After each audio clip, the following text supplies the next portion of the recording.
Hello, and welcome to my 13 Horrifically Silly Days of Halloween blog series. Today I have Noam Jenkins from Saw 2. Most of you will know him from, but as well as a wide number of other credits. Noam, please tell us a little bit about your professional background, if you would. So my name's Noam Jenkins. I'm an actor, and I've done, I don't know, between 80 and 100 productions, maybe. I've been at this for a while. Amazing, because I'm only 27 years old. To have done all that in that short period of time is amazing. Yeah, yeah. Yeah, I mean, there's Google searches and stuff that can happen if you're interested in the kinds of things I've done. But yeah, I've been acting for my adult life. Awesome. Okay.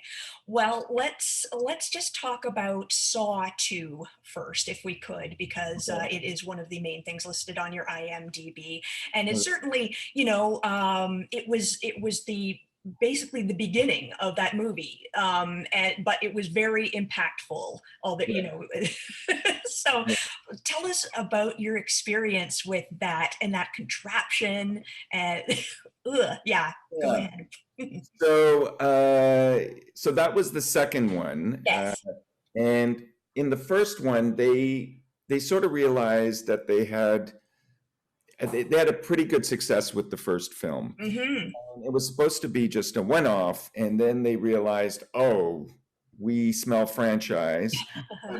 We don't have, this was Australian filmmakers. We don't have another script in the can. We don't know what to, so they did a quick search, and there was this movie that they felt they could sawify. So basically transform it to work within the Saw franchise, but there's already a part of the structure of the script would work for it. And I think they were really trying to strike while the iron's hot, and they really, they optioned this script written by this guy, Darren Boosman, who directed the second one. He was a kid. He was really young at the time, and he's like, if you want my movie, I get to direct it. And so they agreed.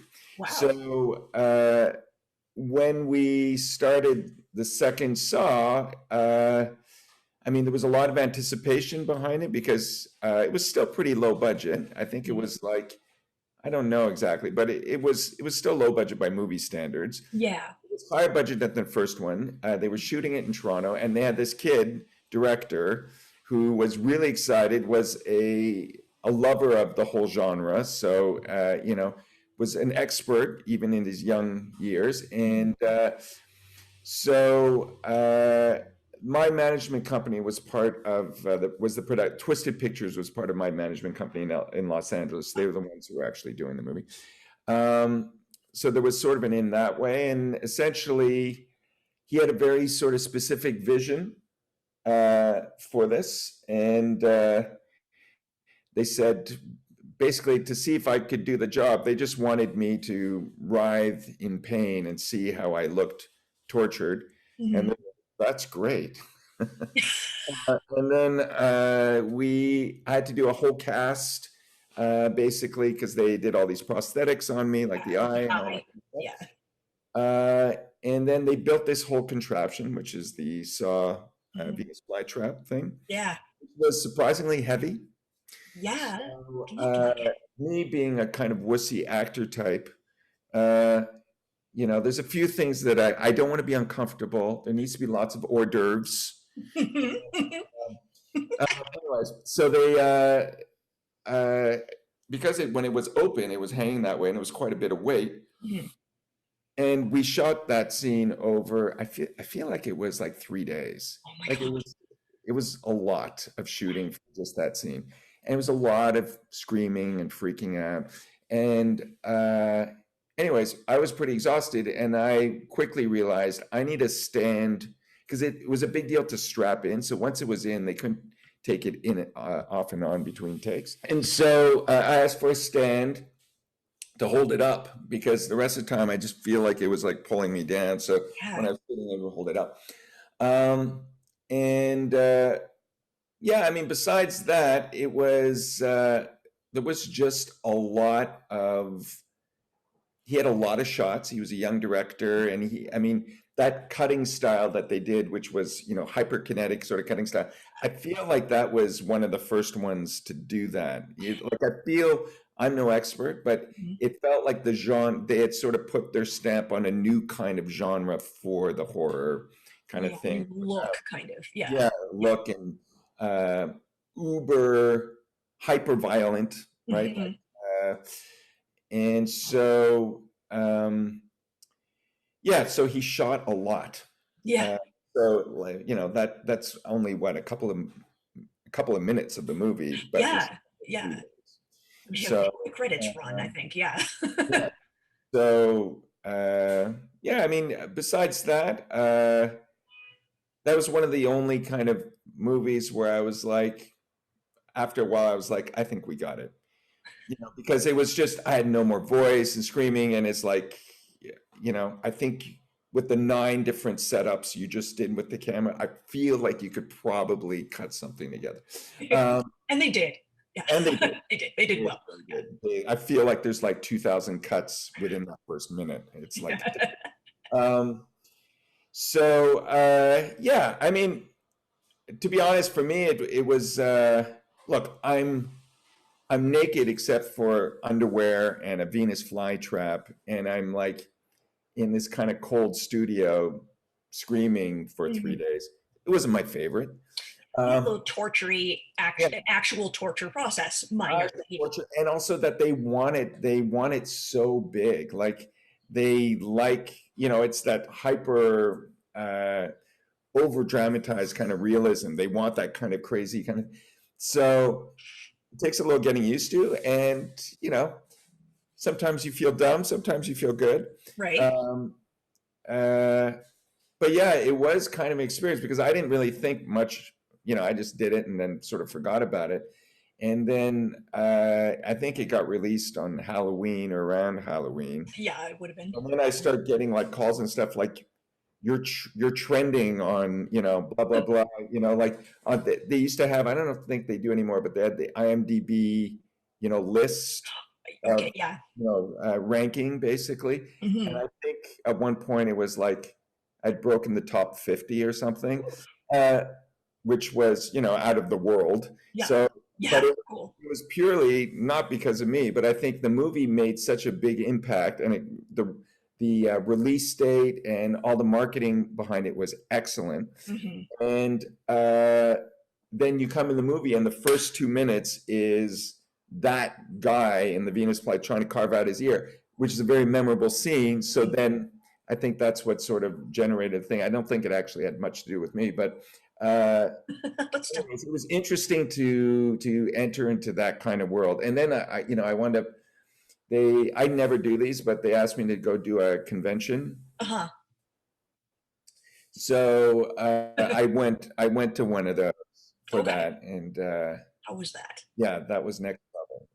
That was hard. Yeah, that's. Do you do those things, conventions? Have you I've done been them? to a few here and there, like Yeah. eventually I'll be on the other side of it, but like the side that you're on, selling or whatever. But yeah, I've been to a few, and Yeah. not pure horror, but like Toronto Fan Expo and stuff Okay. like that. But it's not like an annual thing for me Yeah. because the crowds are just like, so yeah. Yeah, it's pretty intense. So I went to, like, I think it was called Monster Madness, and it was a horror convention essentially. Right. And yeah, there I really realized, by then I think they were at like Saw 4 maybe, but I Mhm. realized, how massive that franchise was and how diehard the fans were. And, like someone bought my underwear that I wore in the movie for, I think it was $22,000. Okay. Like, yeah, or someone actually bought the Venus flytrap, I think for $50,000, and Yeah. then would bring it around to conventions, and you get your photo in the Venus flytrap. Um, so I don't know. For me, the scarier thing was the convention, not the movie. Right. That's Yeah. where the true horror actually, took place. Um, and also the weird thing was the kids that, like little kids, like parents would bring their little kids to these things, and I was like, I don't know, like it's pretty graphic sort of imagery, and you're there with, people are giving you photographs, this sign of you totally being sliced open or tortured, and you're Totally, like, yeah. it's like, okay, it's a little weird if it's like a 7-year-old giving you the photograph. So, I spent a lot of the time explaining what special effects are. Like all this blood is actually just corn syrup, and these are plastic, and they're Mhm. not sharp at all. And like I felt like the old guy trying to explain. Like, I'm It's just like, worried for all the kids. yeah, I know, right? But it's surprising, when I think back to my own childhood, and speaking to other friends and so forth. And I don't know quite how it is for a parent now, if I guess it depends who shelters children more. But I was about 7 years old when I saw Poltergeist, for example, Right. and like it was, but completely inappropriate. But Yeah. yeah. So it's hard to say with kids. Some of them just And if you're have that. seeing, also if you're seeing with your parents, then they Yeah, put it in a certain context, and yeah, for sure. exactly. Although the Saw franchise and other body horror like it, that's pretty intense for a kid. That's a strange choice still. I, But I think so. yeah. And I think this phrase is used like horror porn, like, or Yeah, gore porn kind of horror thing porn. in particular. Yeah, because I mean, were they the first to really? I mean, that's what the movies are all about, right? yeah, they were, if not the first, then close to. I mean, technically, there was torture porn in the 70s, and I Yeah, don't mean literal porn. I mean torture porn horror yeah. movie, like Wes Craven's, Oh yeah, right. Last House on the Left and stuff like that. But Yeah. still took a different turn Mhm. around the time of Saw. So yeah, it was definitely one of, if not the one to, like, kick it up a notch, Yeah, especially like with the the set, as well as the grisly effects and makeup and yeah, stuff like that. Yeah, yeah, it was all gross. Yeah. yeah. But they created a good thing. I mean I found the budgets actually got smaller. Like they got bigger for two, and then maybe three, but they diminished. Oh, okay. Yeah, But just jumping to Saw 4 briefly. yeah. So you shot some flashbacks for that one. Yeah, so we just kind of came in, and there was yeah, it was really quick sort of flashback kind of things, Yeah. that they had a story that they were tying in, that they just wanted to see Michael before, before we saw him in Saw 2 and what was going on. Right, because he was an informant for Yeah, the cop guy who was, being in Saw 4, a current victim of jigsaws, or yeah, at all. yeah. Yeah, okay. Yeah, exactly. But it was really, it's funny.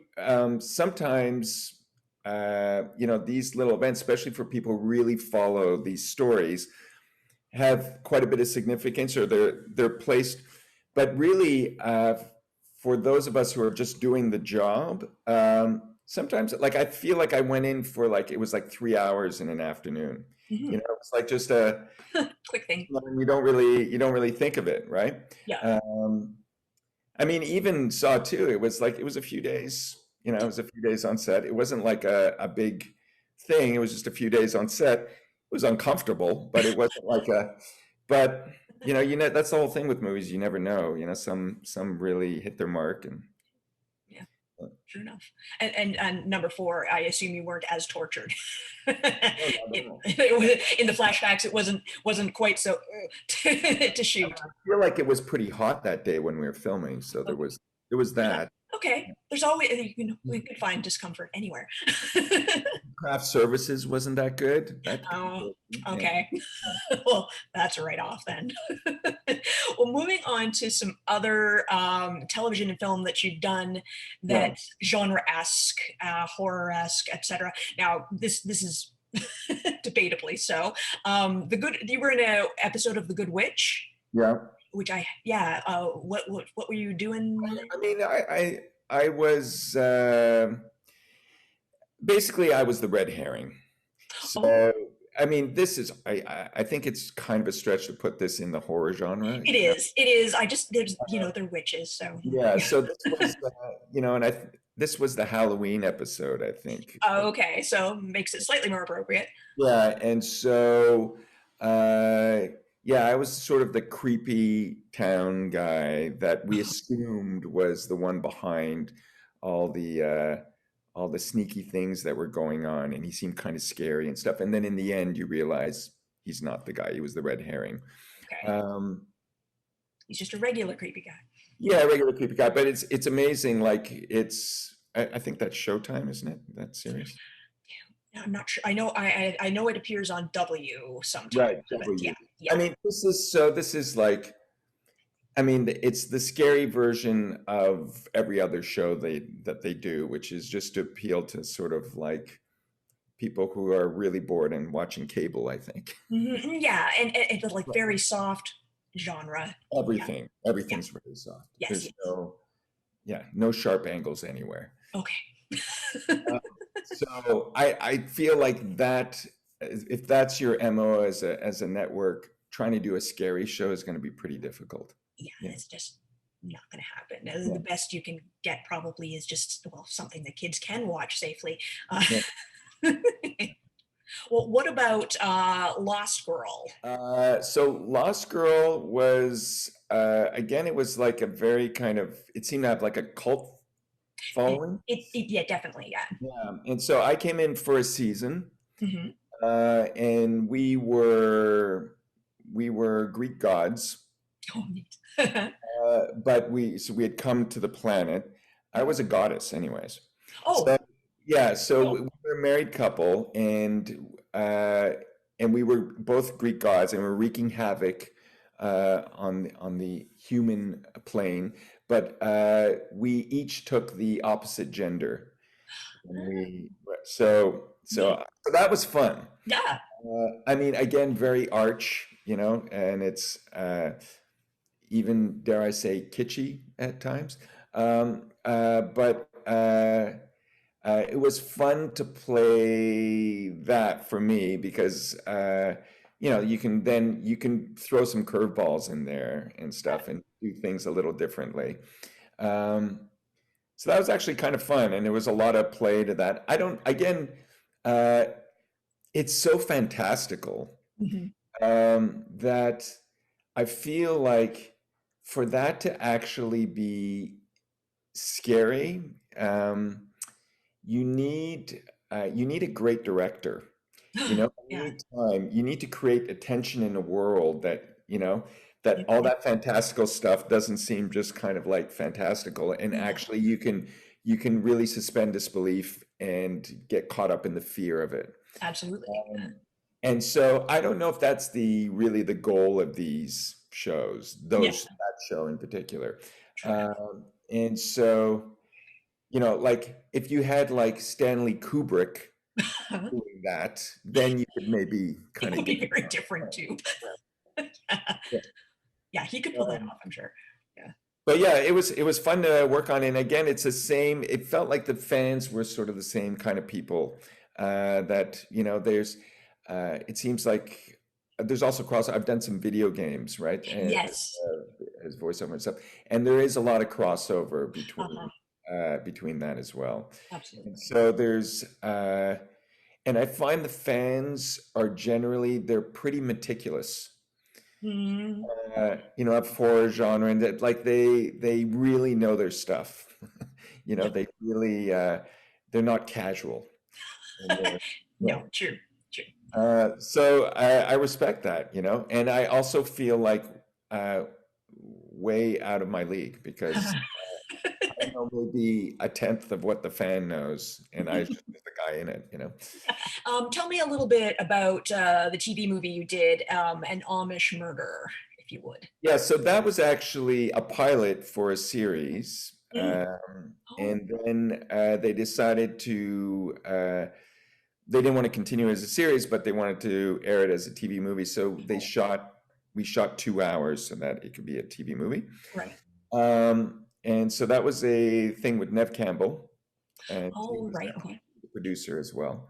Mm. And it was about you're following murders in an Amish community. Yeah. Huh. And so Nev played someone who had been raised in the Amish community, who Right. left and had some dark secrets Mhm. about the community that she was hiding.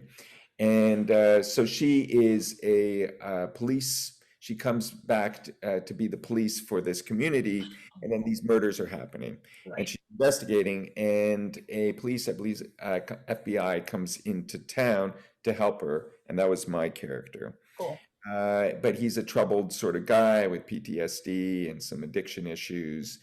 And anyways, and then they start to investigate these murders. And then while they're investigating, they fall for each other, and there's that kind of thing.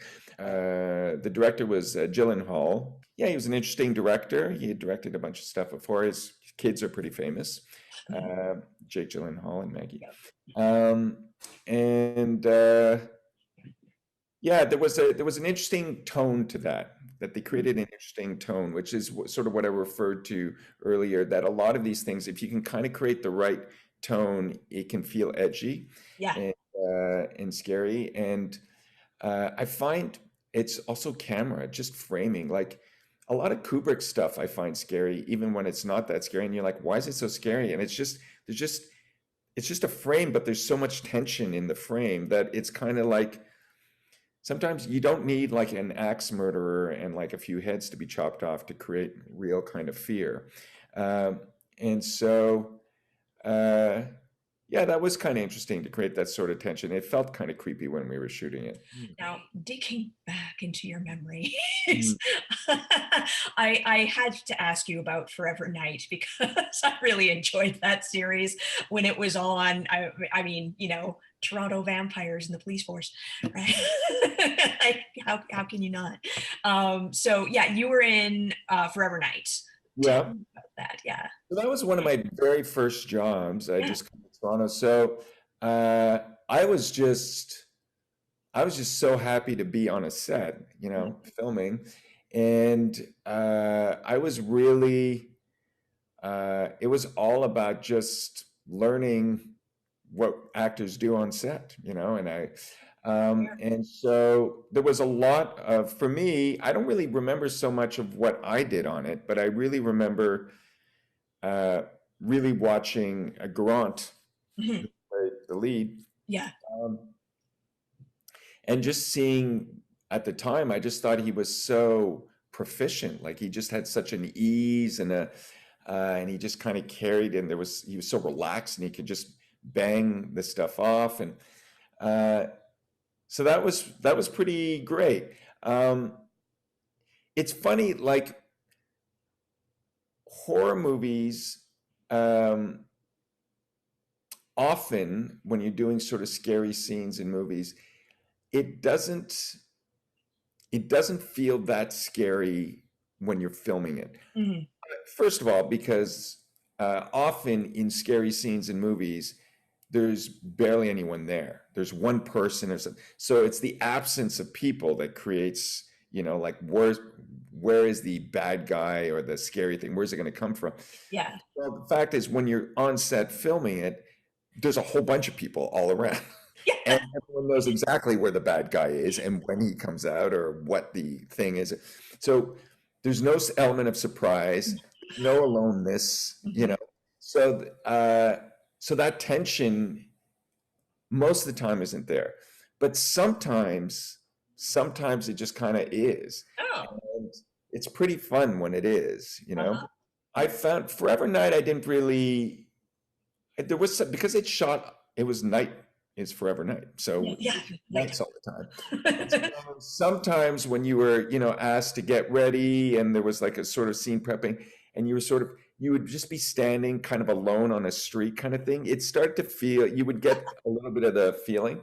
Yeah. Um, I did also a little bit in Saw 2, got a little bit of that feeling, because in the cell that I was in, there was no one there. They had the camera on a big crane arm jib. So it was just me in the room. Right. Okay. So it was easier to sort of suspend my disbelief and create an imaginary thing because I didn't have like a grip standing there eating a sandwich, Yeah. Yeah. looking at a phone. Describing. Yeah. Yeah. Anyway, so Forever Night was kind of cool. And, it was so early for me that I really remember it fondly as just trying to get to be a professional make believer and going, isn't this fun that we all kind of get to do this make believe and they pay us money? Like that's Yeah. cool. Uh, yeah. So, but yeah, it was a great set. They were super welcoming, super nice. Cool. And I think that show did pretty well for a Toronto show, like in the day. Yes. Yeah, Like, and like yeah. unabashedly Toronto too, showing the skyline all the time when, Mm. at a time I feel like everybody was trying to hide it if they were shooting in Toronto. Yeah, this was kind of, and it still is to a certain degree, but Yes, Toronto's a good city as a makeshift city for other cities. it is. Yeah, so it's a bit of a there's a lot of American production that shoots in Toronto, and so yeah, everyone gets used to trying to make it not look like Toronto when they're in Toronto. Yeah. Exactly. And this was just sort of flying in the face of that, which I also found, fun to watch too. Yeah, So yeah, yeah, of yeah, course. yeah. Okay, so I wanted to ask you about any other projects you've done that we might have missed. And I think you mentioned to me before Winona Earp. Yeah, so Winona Earp, Yeah. I'm new to this thing, but I did the last season. Okay. And in terms of like hardcore fans, I think they win it hands Yeah, I down. can see that. Yeah. I think that show, it was on one network, and then that network dropped it, Yeah. and the fans made it so that another network picked them up. Yeah. Like it really was the fans, Yeah. and I even felt it. When they started airing this season, yeah, there's just on social media, there's a ton of they're hardcore, ton of fan attention. They really follow. It's also because I think it's strong with the LGBTQ community. Right. Okay. And so, yeah, so I did that. And yeah, that show, again, it's, I would say more along the lines of Lost Girl, that kind of genre, Yep. sci-fi kind of, uh, but there's demons and, um, people being killed and Yeah. tortured and that sort of thing. So I played Ramon, Amon, who is he's a demon who comes into town, and he opens a nightclub As for demons do. as you do, Yeah. and and he basically is. I mean, he's causing all kinds of trouble throughout the Earp land, but he's also trying to seduce people, and he's a bit of a Lothario. Uh, and yeah, anyways, it was fun to play. The cast was great, and it was also fun to play knowing that you have an audience that are experts. They, they know every detail, so you feel a certain responsibility to kind of know the world, know the tone, Yeah. deliver on what is expected, and hopefully surprise them where you can. But uh, yeah, it's fun. Like what I do appreciate about horror or other kinds of genres is that they're hardcore genre pieces, so that there's rules. Yeah. You know, True enough. there's rules on how these worlds operate, right? And everyone is really aware of them when you're working. So sometimes that's actually better, I think, for the creative process because you are working within strict boundaries. And if you're going to cross a boundary, you have to have a good reason. You Yep. have to know exactly what boundary you're crossing and why. Yep. And so, yeah, I appreciate that. Yeah. I appreciate the craftsmanship of that. Right. Mhm. Very cool.